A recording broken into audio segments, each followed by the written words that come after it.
Tales have been told since man first gathered around the fires of prehistory. Tales of the strange and wondrous things hidden in the vast unknown shadows of the world. Tales of creatures divine and beasts demonic, of gods and kings, of myths and monsters. From dark forests to the lands of ice, from desert wastes to the storm-thrashed seas, every corner of the earth has its legends to tell. Stories of heroes and the villains they encounter, of the wilderness and the dangers within.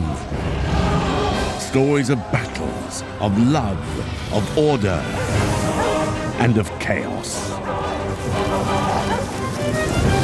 But what are the roots of these fantastic tales? And why have they endured so long? In this series, we'll explore the history behind these legends and reveal the hidden influences that shaped them. War and disease, religious and social upheaval, the untamable ferocity of the natural world. And above all, the monsters lurking within ourselves.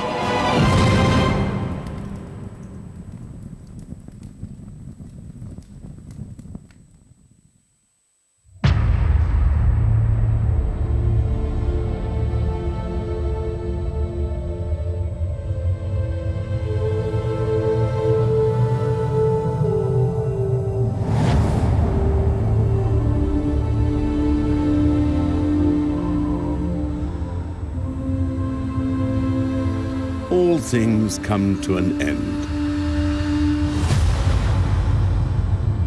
Mighty trees wither. Monuments crumble. And even the brightest star in the night sky will one day lose its luster.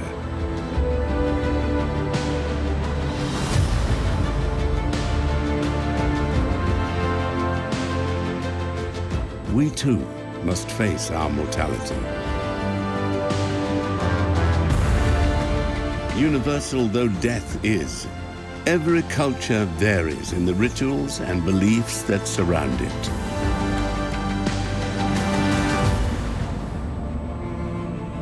How death is dealt with tells us far more about the living than it does about the dead.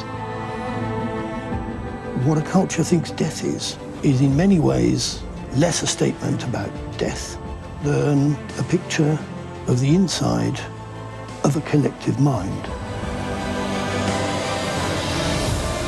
We tend to imagine the moment of death as a moment of summation, a moment that clearly tells us what we've been.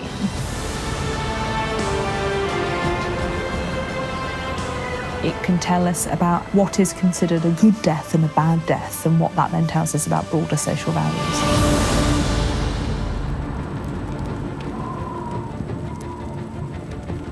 A culture's beliefs about death reflected their attitudes towards life. In their hopes for the hereafter, in their stories of resurrection and their visions of the end of the world, societies revealed what is most important to them.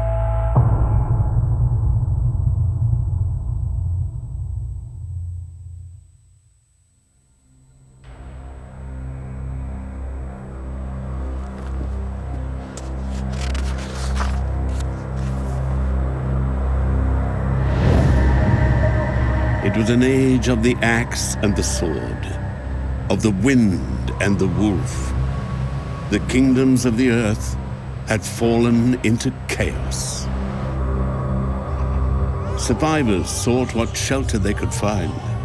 For a mother and her child, the shattered remnants of an abandoned village offered comfort in these times.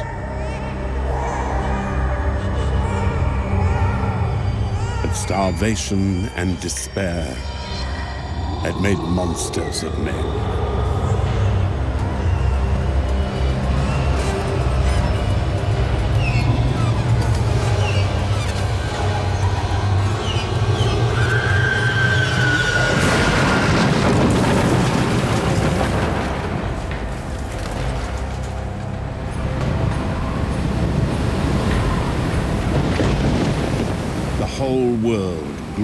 ground beneath them. A storm, the likes of which she had never seen, scorched the sky. Ragnarok was upon them, the twilight of the gods. Death is a test of what being human means. It probes our responsibilities to family and the community, and it asks what value we place on our links to the past. The afterlife in Norse mythology was not a single place. The best and bravest went to Valhalla, but most were not so lucky. A darker place awaited them. Through a sunless valley they had to walk, along a path carved deep by the dead. There lay a land draped in fog, glimmering with misery. Even the most beloved of gods was one day trapped there.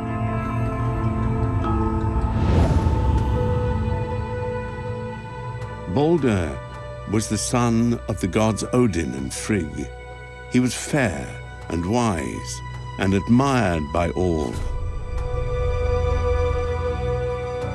Balder is one of the most interesting gods in the Norse pantheon.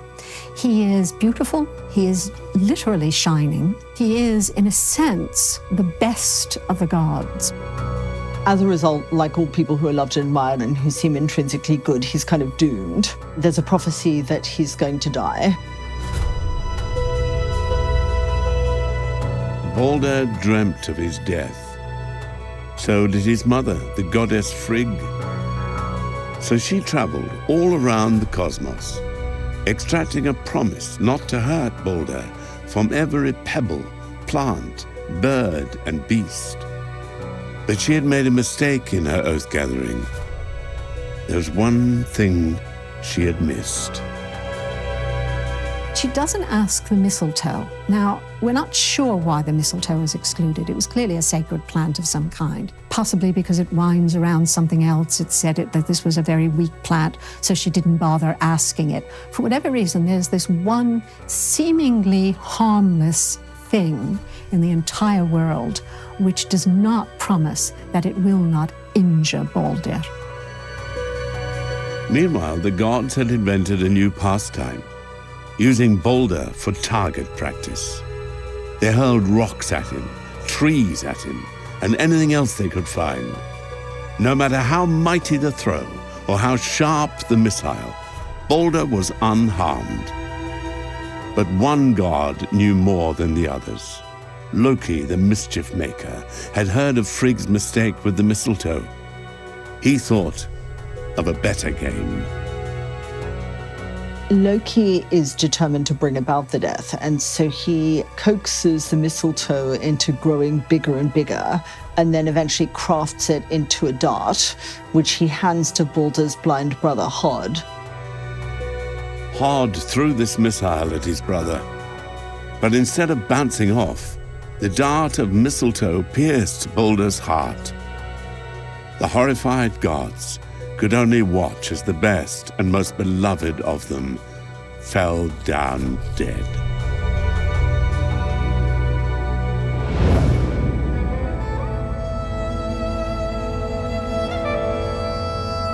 This version of Balder's death was not of the Viking era. It was among the stories compiled at least a century later by an Icelandic poet named Snorri Sturluson. He was a poet, he was a lawyer, he was a politician, he was a historian. And he wrote down many of the Norse myths. Now, what's interesting, the way Snorri writes them, he kind of writes them as a complete narrative. He kind of makes all of the bits match up with one another. So you can sort of see him selecting bits, probably making up a few bits as well, so that you get this whole history, this whole coherent history of the Norse gods, rather than fragmented myths and rather than sort of variants of fragmented myth, which is actually the normal way that you would find mythology.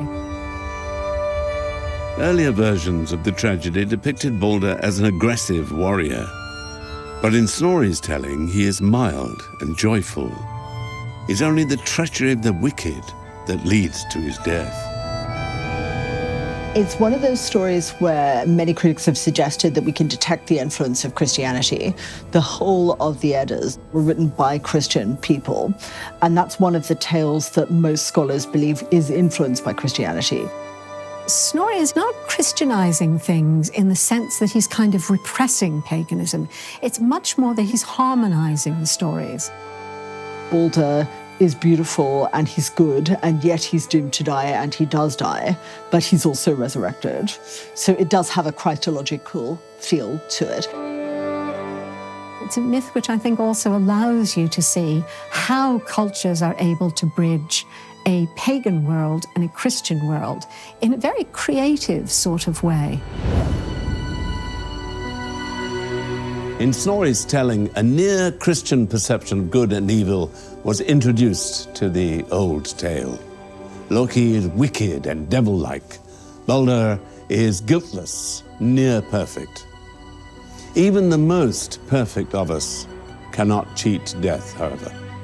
Like the Norse gods and their games, we may amuse ourselves to forget, but there's no getting away from reality. Death is inescapable. But as the myths and countless traditions tell us, it may not be the end.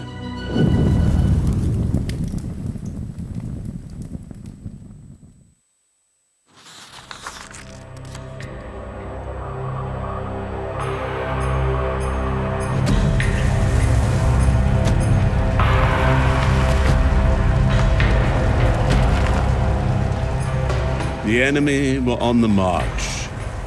Monsters and demons, giants and world wreckers. They were coming for the gods. Odin, chief among the gods, sought no counsel but his own. Long had he awaited this day. The gods gathered in their feasting hall. The rafters shook to rumor and discord. The world tree had shuddered. The Gjallarhorn had sounded. Their doom had come at last. We will not shrink from this battle. Odin silenced them all. We will face them. We will fight. We will fight together one last time. The gates of Valhalla, sealed so long, swung open. The mighty warriors of ages past marched forth to war. An eternity had they readied themselves for this. The final battle was about to begin. Valhalla was Odin's domain.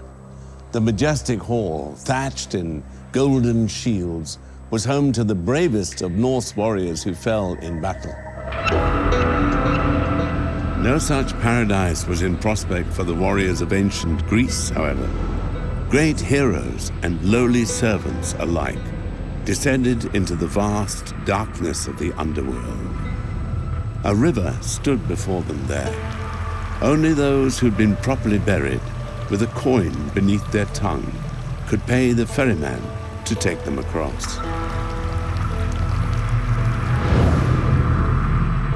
Nowhere is the question of proper burial more pressing, or the consequences of getting it wrong more tragic, than in the story of Antigone.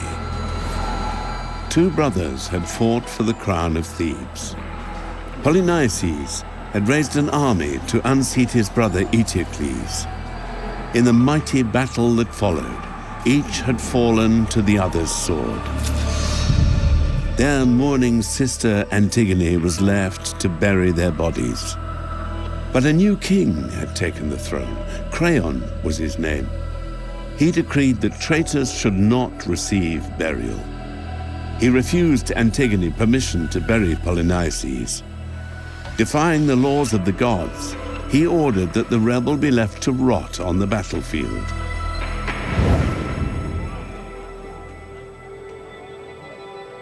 Burial was insanely important to the ancient Greeks. The essential Greek idea of what happens to the dead meant that unless you were properly buried and properly mourned, you couldn't make the transition from life into death, and instead were kind of trapped between life and death in a miserable, dissatisfied state. The ritual itself took 3 stages. There was the preparing of the body, the carrying out of the body, the procession of the body, and then the actual internment or the cremation. You had to do the ritual right to mean they could go and be at peace in the underworld, as it were. Because it's so important, it therefore follows that for someone to be unburied struck the Greeks as horrific. All societies have rituals surrounding burial. They convey the dead from this world to the next. But they serve a function for the living as well. Funerals tell an individual's life story from the perspective of the community. It emphasises what the community sees as being valuable in the individual's life. By having a funeral, it's a way of saying, well, our society, the group to which I belong, will continue. It's also a ceremony in which the dead are sort of escorted to whatever is going to happen to them after they die, and are, in a sense, made to stay there. They're ritually a really important moment for passing the dead person into whatever happens next, and then allowing the family of the dead person to come back out of a phase of being polluted by association with the dead body, being reintegrated into society. In 6th century Athens, the rich and powerful commemorated themselves with grand monuments. By the following century, however, fashions had shifted. More modest grave markers were the norm. Something had changed. But what? In the 440s, Athens was beginning to empire build. It had been at the head of the Delian League, which had been a group of Greek cities gathered together to throw off the Persians, stop them invading Greece, that had kept banded together, but was becoming less and less a group of cooperative people and more an empire by proxy with Athens at the head. The Athenians come into money. They decide to spend it on huge cultural projects. That's why they build the Parthenon, so that everyone sees Athens as the most beautiful city they've ever seen. But if Athens could flaunt those new riches, its citizens had to be more restrained. Few individuals dared build more than the most modest of tombs. They were eclipsed by the thrusting imperial state. If you die on the battlefield, we start to see a way in which, rather than individual burial, people are brought back to Athens, they are separated into their tribes, and you are put into a tribal tomb.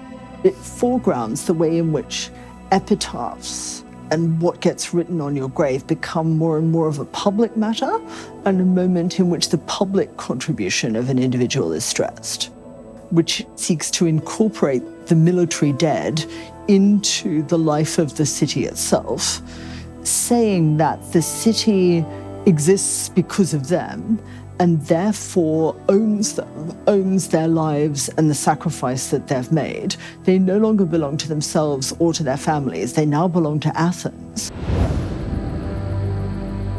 Antigone, too, was caught between the needs of the nation and those of the individual. She could obey Creon's edict and leave her brother to the scavenging birds, or follow the law of the gods, bury Polynices, and free his soul to enter the underworld. She chose to defy the king. It was just a sprinkling of soil, but that was all that was needed to satisfy the gods. Creon was furious. How dare this girl defy him? She had to be punished. So the king ordered Antigone to be entombed alive, sealed up in a mountain cave. The rule of law Creon so prized would come with a mighty cost, however. First, his heir, Antigone's fiancé, killed himself from grief. Then his wife took her own life as well.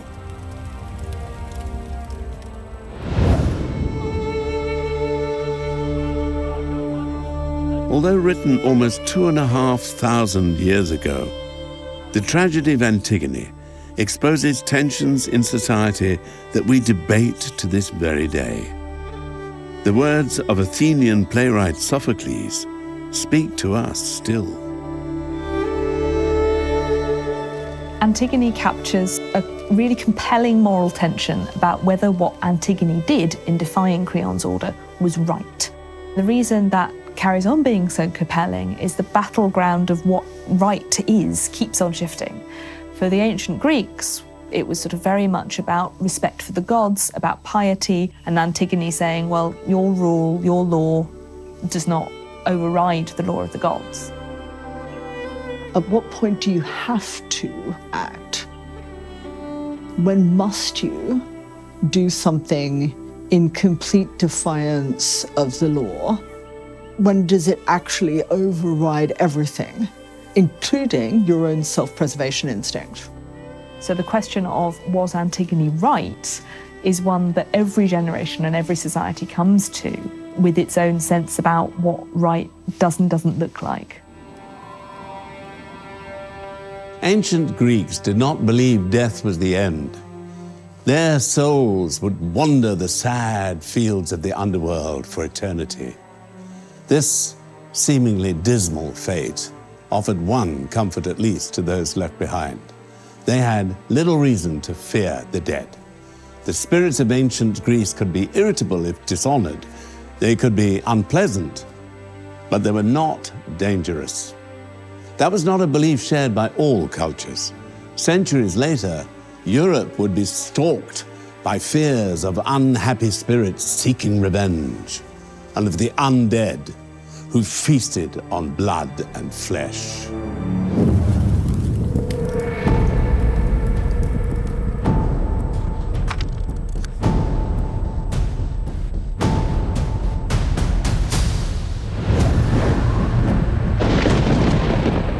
The sky was rent asunder. The great battle of the gods had begun. The dread wolf, Fenrir, that beast of slaughter, strained to join the fight. Odin stood fast with his dwarf-forged spear and helm of shining gold. The Midgard serpent, immense and writhing, dripped venom foul and deadly. Facing him was mighty Thor, brave warder of the earth. He summoned up his strength and all the power of his hammer. More lethal still was the fire giant Surtur, with his body of riven flame. It was Freyr the Bright and his boar steed Golden Mane who joined battle with this demon. The earth convulsed as the fighting raged. In the cataclysmic events of Ragnarok, it is giant snakes and wolves that run amok. Yet perhaps more frightening and more fascinating are the monsters closer to humans, the ones that walk amongst us, the ones who look like us, the ones who were us.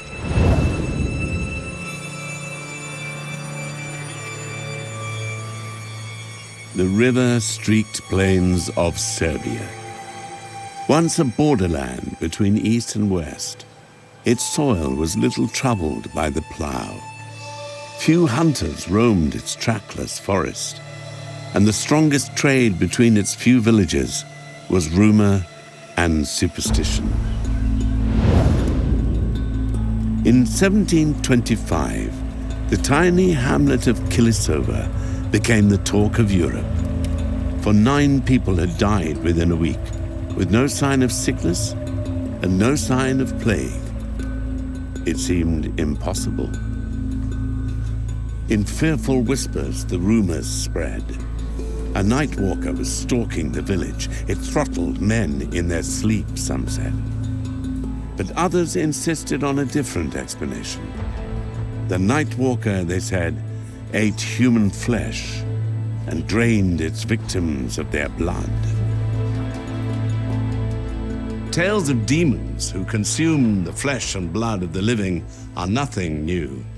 They've been found throughout history in nearly every culture around the globe. The belief in the undead coming back to nourish themselves in some parasitical, inimical way on the bodies of the living is very widespread in human cultural history. One of the consistent things about societies is that once the dead are dead, we really want them to stay dead. There is an almost universal fear that if the dead return, they will somehow damage the living. As soon as an imperial official from Vienna had arrived in the village as witness, they began digging. For just before the Nightwalker had claimed its first victim, an old man had died in Kilisova. This was the grave the villagers opened. What was found within stunned the imperial official. The old man's body was pink and fat. His hair and fingernails had grown, and his mouth was wet with the blood of his victims. A medical person would say, oh, no, hang on. This is natural decomposition. This is the gases in the corpse. This is the pooling of blood. This is the fact that hair and nails don't really grow afterward. It's the corpse is shrinking. This can be explained. It's medicine. It's perfectly natural. Well, that's fine, but it isn't necessarily going to address the anxieties and the fears. The villagers of Kilisova removed the old man from his grave. They drove a metal stake through his heart and burned the body on a fire. For the villagers were convinced the old man was a vampire.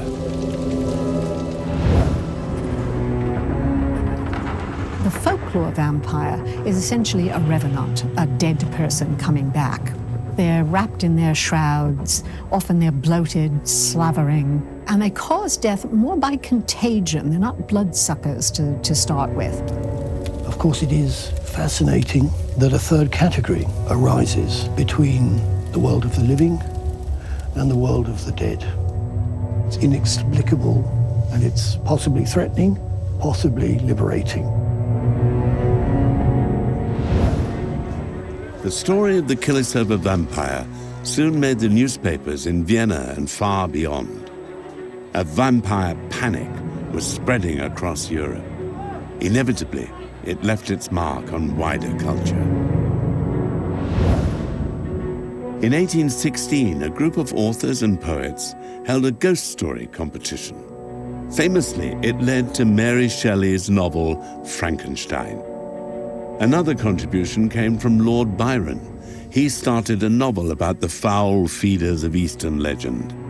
He never finished it, but his friend, John Polidori, was inspired.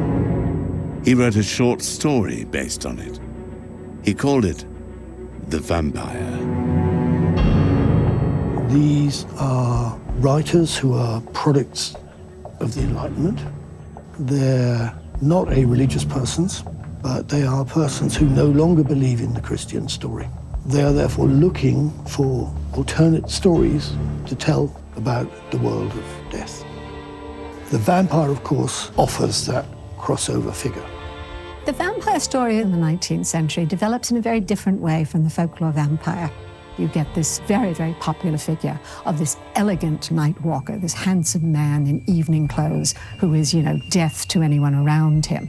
And you get these extremely attractive, very, very dangerous men, and then slightly later women as well, who represent both a sexual threat as well as a sexual attraction. No vampire is more alluring or dangerous than the one created by Bram Stoker in 1897. His creation, an ancient nobleman called Dracula, comes from the East to infiltrate Victorian Britain. Dracula, who wants nothing more than to dress up in English clothes and to come to London with its teeming millions, is in fact a story of reverse colonialization. Instead of Great Britain colonizing Eastern nations, we have a representative of an Eastern nation who is about to colonize Great Britain. He's an outsider. He's an element of pollution. He's an element of destruction, who is both attractive and repulsive at the same time. Stoker himself was an Irishman. I mean, he knew what exclusion and conflict was like. So suddenly the vampire story, in terms of a literary story, has emerged into something where you can really, really critique the world. It seems to me that the issues in Stoker's Dracula are issues which are still anything but resolved in today's culture, and I think that's why we keep coming back to them. More recent entries in the genre have seen vampires terrorize the suburbs of Stockholm, the post-apocalyptic wilds of Los Angeles, and, most frighteningly of all, American high schools. Our fascination with vampires, it seems, is as endless as the demon's own thirst for blood.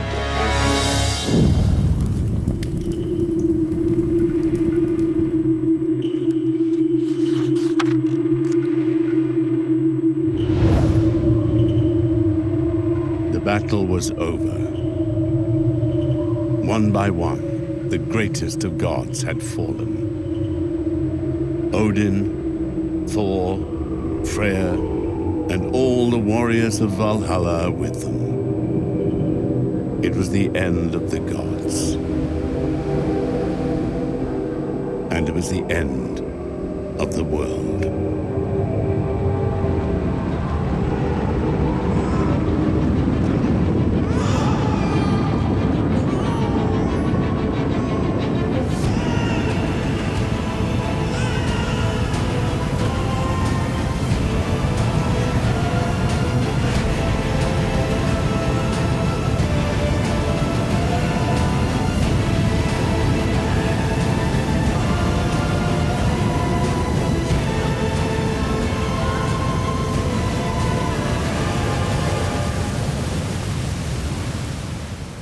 It's no surprise the story ends in this way. Floods are one of the most common motifs in mythology. The best known, of course, is the story of Noah in the Bible.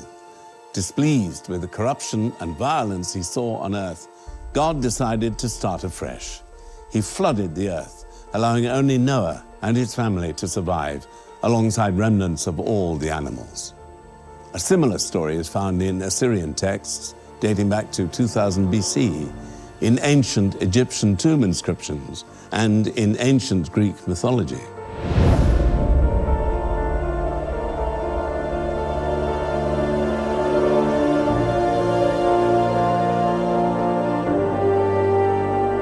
Phrygia was a harsh land, cold in the winters, hot in the summers, and arid all year round.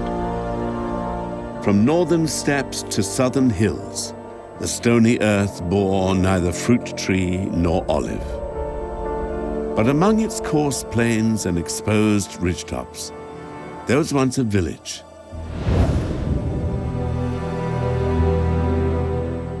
Its houses were fine, its citizens worthy. Two wandering peasants came to this village. They were in search of a warm welcome and a warm bed. But those fine houses and worthy citizens turned them away, one after another. Finally, the two peasants reached the end of the village.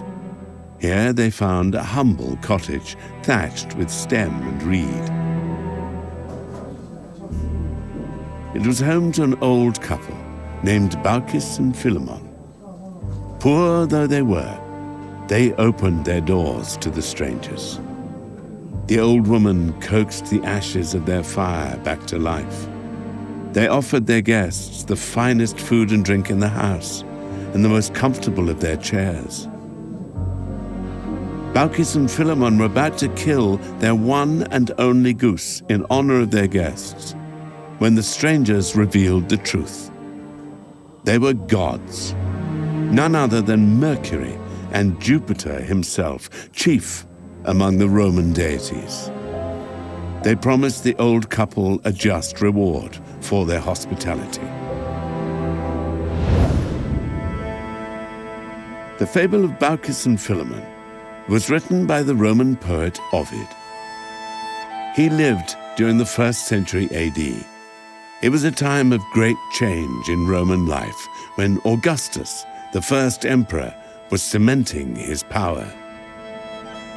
Ovid is writing in a period of increasing stability. It was a much more settled time for Roman society as a whole that was thinking about coming out of this period of great disturbance. One of Augustus's great claims about restoring the Republic was piety. He claims on his funerary monument that in just 1 year he restored 28 temples. So Baucis and Philemon fits into that kind of narrative because you have this idea of piety being rewarded, of showing piety that other people aren't showing. The gods had promised the old couple a reward for their generosity. They had told Baucis and Philemon to leave their cottage and accompany them to the heights of a nearby mountain. They heaved their aged bodies up the slope. But when they finally reached the summit, the gods told them to look back on their village. A flood had washed every home and street away, all except their tiny hut. That Jupiter transformed into a magnificent temple. Their whole village has been overrun by a flood.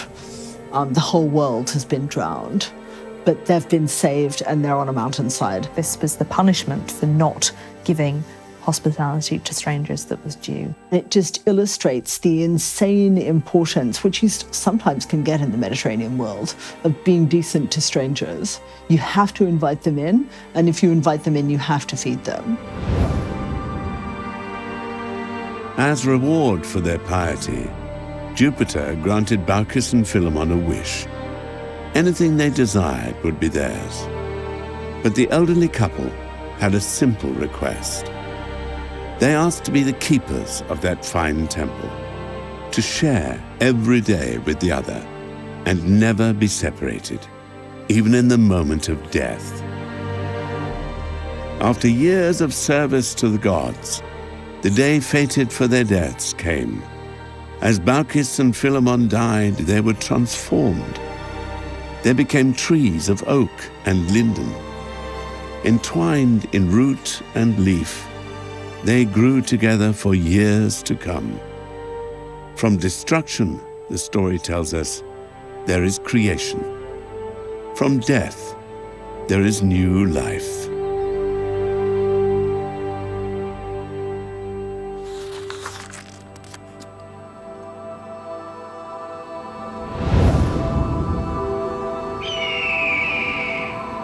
The gods were gone, consumed by Ragnarok. Water shrouded the earth, a vast ocean, still, silent, and unchanging. But all things come to an end. Life returned to the earth.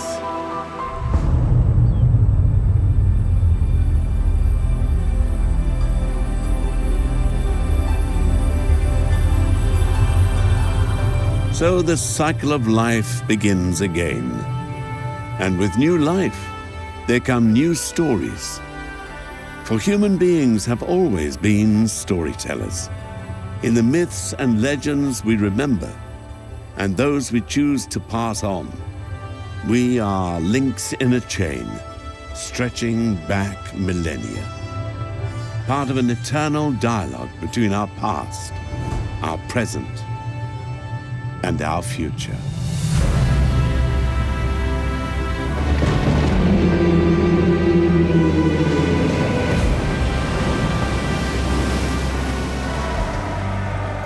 The fact that a myth might be completely incomprehensible, completely nonsensical on a rational level doesn't matter, because it can still tell us about what our society is like and what our culture is like.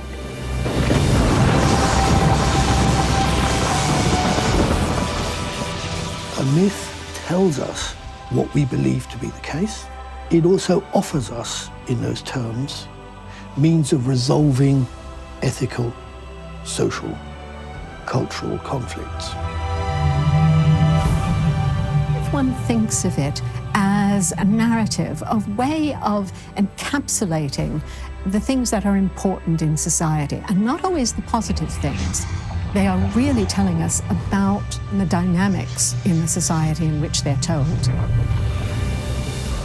I think it's very important that people sort of go on probing things with myth. An awful lot of our lives and our decisions are actually not about reason and not about planning. They're about emotions. Mythology is a guide to that. It's a way of understanding the way we feel, not the way we think.